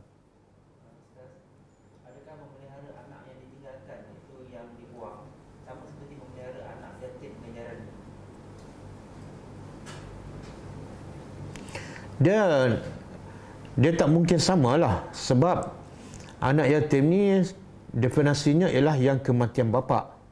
Anak yang ditinggalkan kita tak tahu bapa dia mati ke tak. Cuma ada persamaan tapi tak mungkin sama 100%. Bahkan setengah ulama kata anak yang diabaikan dari segi didikan agama, bapa ada seolah anak ni pun adalah anak yatim. Bapa ada depan rumah, depan mata kan, tapi tak pernah ajak agama, tak pernah ajak solat. Sebenarnya anak tu macam anak yatim. Cuma ganjarannya tak sama 100% lah. Wallahu a'lam. Waalaikumsalam.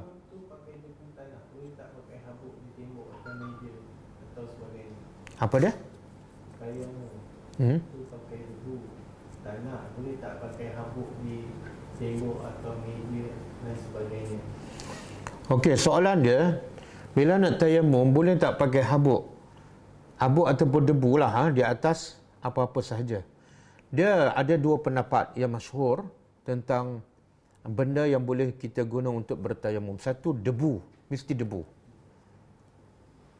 Tak kira debu tu atas tanah ke ataupun debu yang kita beli dalam bekas kan. Jadi syarat dia debu. Yang kedua, tepuk di atas apa-apa permukaan walaupun tiada ada debu.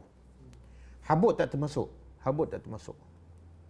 Jadi kita tepuk atas meja, tayamum. Itu mazhab Ahmad ke mazhab Maliki. Itu pendapat mereka juga berdasarkan ayat Quran. Fatayammamu sa'idan tayyiba. Kamu tuju dan ambil sa'idan makna dua. Satu, permukaan. Apa saja permukaan dinamakan sa'idan dalam bahasa Arab. Satu lagi, permukaan yang ada debu. Jadi dua pendapat adalah betul. Jadi kalau ada debu, pakai debu. Kalau tak ada, tepuk atas meja, atas sofa, atas batu, kat dinding. Itu adalah pendapat dalam mazhab dibolehkan. Wallahu a'lam. Wassalam.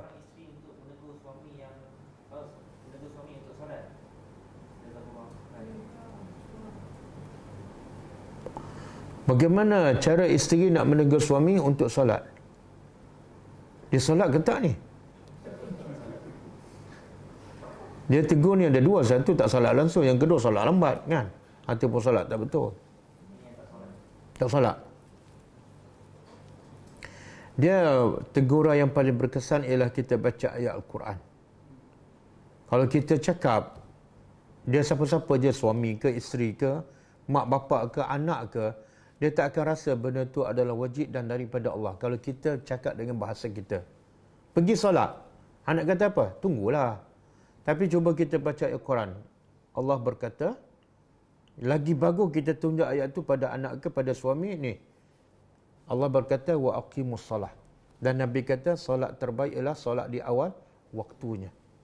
Kemudian sebut ayat Quran, siapa yang meninggalkan solat. Antara sebab surah Al-Mudassir. Sebab itulah kita nak berdakwah kena ada basirah. Kena ada dalil. Dalil itu kadang-kadang dengan ayat Quran menyebabkan orang terkesan. Orang terketuk hatinya.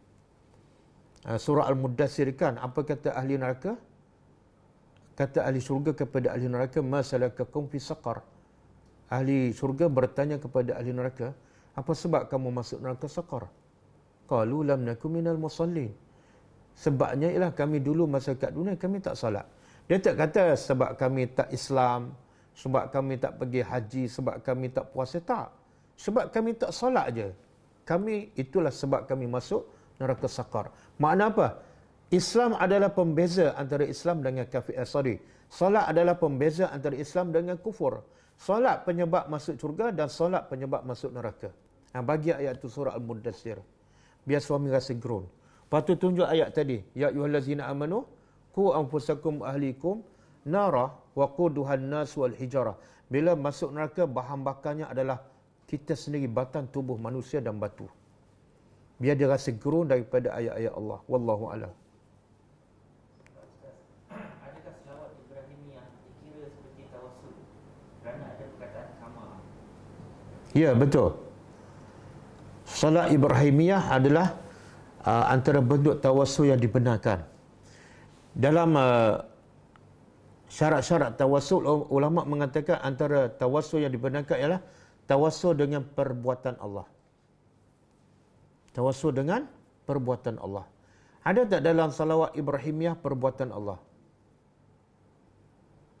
Ada tak? Allahumma salli ala Muhammad kama sallaita, sebagaimana engkau berselawat kepada Ibrahim. Engkau itu siapa? Allah. Perbuatan Allah, sebagaimana selawatlah pada Nabi Muhammad, sebagaimana engkau, iaitu Allah, berselawat kepada Nabi Ibrahim. Jadi kita tawassul dengan perbuatan Allah yang berselawat kepada Ibrahim. Boleh, wallahu a'lam.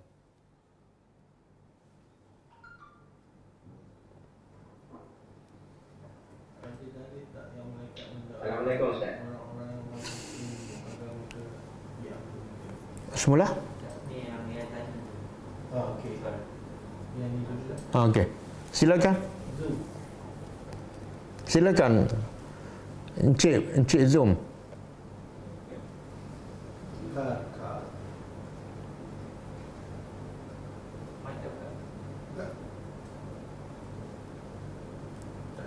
Silakan. Assalamualaikum Ustaz. Waalaikumsalam warahmatullahi. Pada tahun 2005, waktu karier saya dengan anak naik, saya tiba musibah. Ada seseorang dalam pejabat hantar saya malu-halus lah, yang menyebabkan saya menderita 10 tahun, performance saya jatuh dan saya terpaksa berhenti kerja. Saya anggap benda tu sebagai kibarah, dan dari tempoh tu 2016 saya perbetulkan diri saya dekatkan diri dengan Tuhan, dan saya dapat peluang pergi haji 2016. Dan saya cuba mula gaya hidup baru lah. Tapi setelah 15 tahun, tiba-tiba kekesalan tu datang balik. Apa yang berlaku di 2005 dulu. Saya rasa masalah ini lebih kepada psikologi lah Pak. Walaupun keadaan saya mungkin baik sikit daripada dulu. Sebab dulu sebelum saya kena musibah tu, saya tak pernah semayang, tak pernah apa. Tapi kejadian tu mendekatkan diri saya dengan Tuhan. Dalam tempoh saya berubah tu lah. Jadi kekesalan yang datang sekarang ni, saya tak tahu dia ujian ke apa ke, yang menyebabkan saya kadang-kadang rasa solat saya dan ibadah saya tak tengah. Kesal atas apa tu? Apa yang berlaku 15 tahun dulu yang menyebabkan karier saya tu. Oh, okey. Saya tak tahu apa yang saya alami sekarang. So kalau buat Ustaz boleh bagi advice kat saya sikit ke? Okey. Dia kata pepatah Arab, lifata mata. Faham? Tak faham. Lifata mata, bagi apa yang fata telah lepas, mata telah mati. Makna kalau benda telah mati, kalau kita kenal tak ada faedah, dia tak akan hidup. Macam kita ingat pada orang matikan, ada faedah tak? Mustahil dia akan hidup balik. Jadi biarlah dia, anggaplah dia telah mati dan fikir benda yang akan datang. Satu. Yang kedua, Islam mengajar kita sentiasa berfikir positif. Jangan fikir yang negatif. Sebab tu ulama kata, kalau kita ingat apa yang berlaku yang lepas, mendorong kita untuk menjadi lebih baik, maka silakan ingat. Tapi kalau kita ingat kesilapan kita, kelemahan kita, apa yang berlaku yang lepas, menyebabkan kita lemah semangat, haram kita ingat benda yang lepas tu. Sebab itu adalah talbisu iblis. Kita dah berubah menjadi lebih baik kan? Dulu tak solat, sekarang solat. Tiba-tiba kita kesal, duk kenang lagi benda yang dah lepas. Mungkin kita rasa karya kita jatuh, sedangkan Allah tak menilai langsung pada jawatan, pada kedudukan, pada karya. Allah nilai kita ialah iman kita setakat mana. Setakat mana kita khusyuk dalam solat. Kalau kita ada jawatan besar, syarikat besar tapi solat tak khusyuk, tidak ada nilai. Inna akramakum indallahi atqakum. Orang yang terbaik di sisi kamu bukan orang yang ada karya, bukan orang yang kaya, tapi orang paling bertakwa pada Allah. Sebab itulah Nabi bila diberi pilihan nak menjadi Nabi yang bersifat raja ataupun Nabi yang bersifat hamba yang fakir, Nabi pilih nak jadi Nabi yang bersifat hamba. Kenapa? Dengan sebab dia jadi hamba, Nabi yang bersifat hamba, dia sentiasa ingat pada orang miskin dan dia akan sentiasa bersyukur kepada Allah. Kemudian Nabi juga tak nak, kalau Nabi jadi kaya, apa akan jadi pada umat dia? Umat dia akan buat contoh. Aku kaya sebab apa? Ni ikut sunnah Nabi. Sedangkan Nabi tahu, kebanyakan manusia menyimpang daripada kebenaran sebab ada kedudukan, ada pangkat, ada harta. Ya.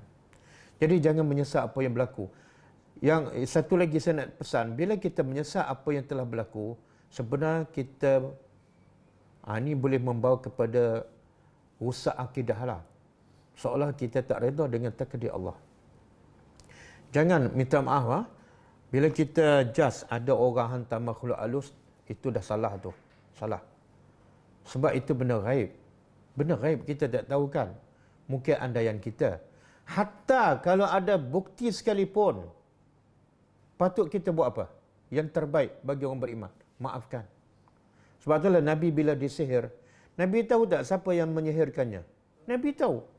Bila malaikat tanya, nak tak kami balas balik? Nabi kata tak payah. Itulah rahmat Nabi. Rahmat Nabi nak beritahu yang terbaik ialah kita maafkan. Sebab bila kita boleh maafkan orang, kita semakin dekat dengan rahmat Allah. Kalau hati kita rahmat pada orang, maka kita akan semakin dekat dengan rahmat Allah. Nabi kata apa? Irhamu man fil ardi, yarhamukum man fis sama. Rahmatilah kamu kepada orang di atas muka bumi, nescaya Allah akan rahmati kamu. Jadi bila kita rasa tak tenang, bukan sebab cerita lama ni, tapi sebab masalah kita dengan Allah. Hubungan kita dengan Allah. Hubungan kita dengan Al-Quran. Yang lepas-lepas. Kalau kita menyesal benda yang lepas, kita membuang masa. Fikir yang akan datang, sebab kita nak mati bila-bila masa. Sebab tu saya baca hadis tadi, Nabi kata apa? Innamal a'malu bil khawatim. Sesungguhnya amalan yang dikira, yang dekat mati tu bukan masa karya kita memuncak. Tak. Nabi kata berapa ramai orang yang buat amalan ahli syurga, sehingga dia nak mati, hampir satu hasta lagi nak mati dan dia akan masuk syurga. Tapi ditakdirkan dia melakukan amalan ahli neraka, dia mati masa tu masuk neraka. Tengok, dah mula-mula cantik tapi penghujung tak cantik masuk neraka. Dan Nabi kata berapa ramai yang beramal dengan amalan ahli neraka, sampai satu hasta lagi nak mati dan nak masuk neraka. Tapi sebab dia mencari hidayah, dia dapat hidayah, dia solat, dia beriman, masa tu dia mati, masuk syurga. Walaupun mungkin sekejap je. Macam contoh, tukang sihir Fir'aun. Tukang sihir Fir'aun 50 tahun, 60 tahun dalam syirik, kufur kepada Allah. Tapi bila tengok satu bukti mukjizat daripada Nabi Musa yang menunjukkan kebesaran Allah, terus beriman, mati, masuk syurga. Kan? Begitu juga Asyah isteri Fir'aun. Asyah isteri Fir'aun masa kemuncak jadi isteri pertama kerajaan Raja Mesir, Fir'aun. Tapi bila masa iman, semua dia tak nak. Sebab itu menyesatkannya dan tak membahagiakannya. Walaupun dia diseksa, tapi dia nampak syurga dan Allah janjikan syurga kepadanya. Jadi saya nasihatkan, pertama, lupakan yang lepas. Jangan fikir. Kalau kita ingat tu menyebabkan hati kita lagi tak tenang, anggap itu adalah tipu daya syaitan. Jangan layan. Yang kedua, ingatlah yang Allah nak kira ialah penghujung kehidupan kita, bukan yang lepas. Allah tak akan nilai yang lepas kalau di hujung kita tak cantik. Kemudian yang ketiga, selalulah tadabbur Al-Quran setiap hari, setiap malam, dan selalulah berkawan dengan kawan-kawan yang baik. Kadang-kadang kawan-kawan yang cintakan dunia, dia selalu menghasut kita kepada apa? Nak kejar dunia. Bila kejar dunia, kita teringatlah yang dulu aku dah hebatkan. Jadi akhirnya kita menyesal atas apa yang berlaku. Bukan kita nak baiki apa yang akan datang. Wallahu a'lam. Salam. Terima kasih Ustaz. Sama-sama. Bagaimana kita nak menegur pembantu rumah yang kita untuk menjaga salat, hampir setiap waktu kena beritahu pada air muka macam dia terpaksa bersalat. Soalan dia, macam mana kita nak nasihat pembantu rumah yang riba tapi tak solat?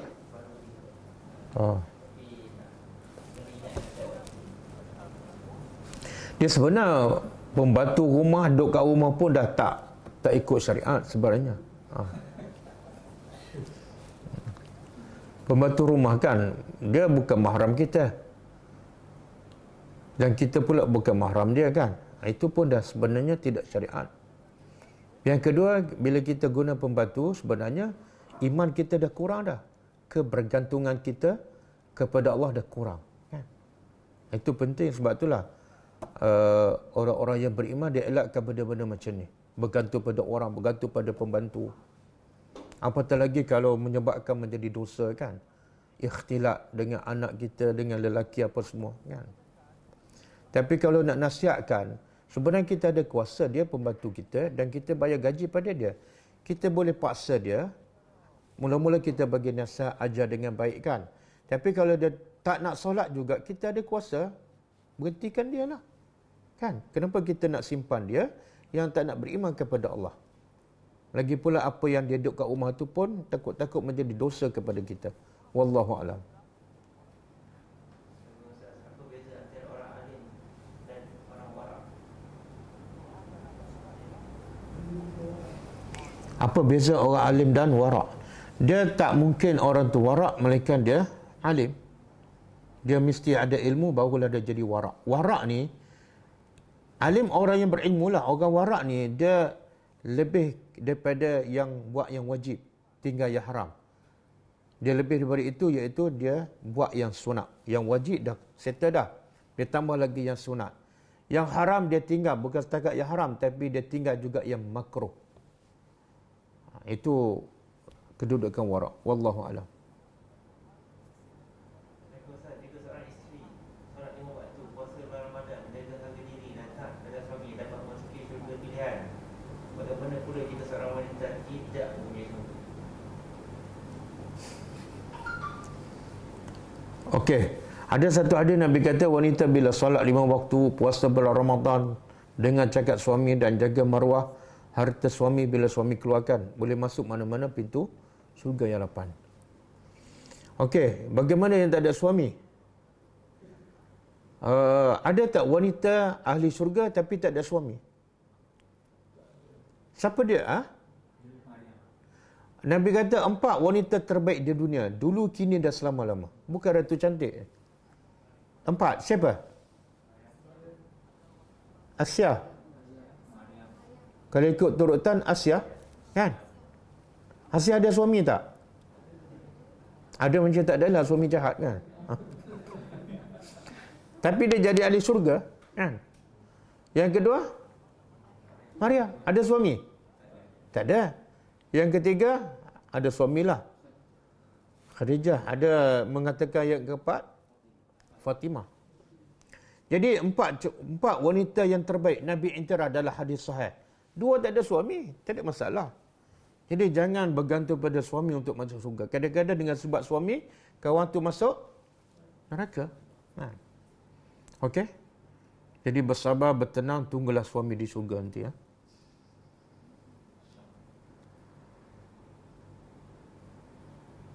Wallahu a'lam. Okey. InsyaAllah kita jumpa lagi pukul 10 pagi besok. Kita tutup dengan membaca tasbih kafarah. Subhanakallahumma wa bihamdika asyhadu an la ilaha illa anta astaghfiruka wa atubu ilaik. Assalamualaikum warahmatullahi wabarakatuh.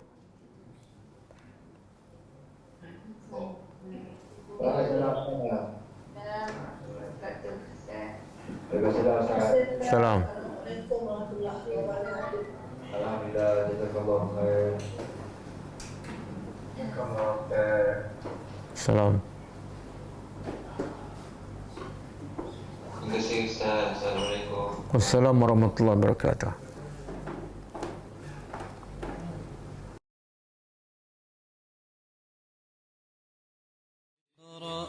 كتاب الله ترق جنانه وتنى العظيم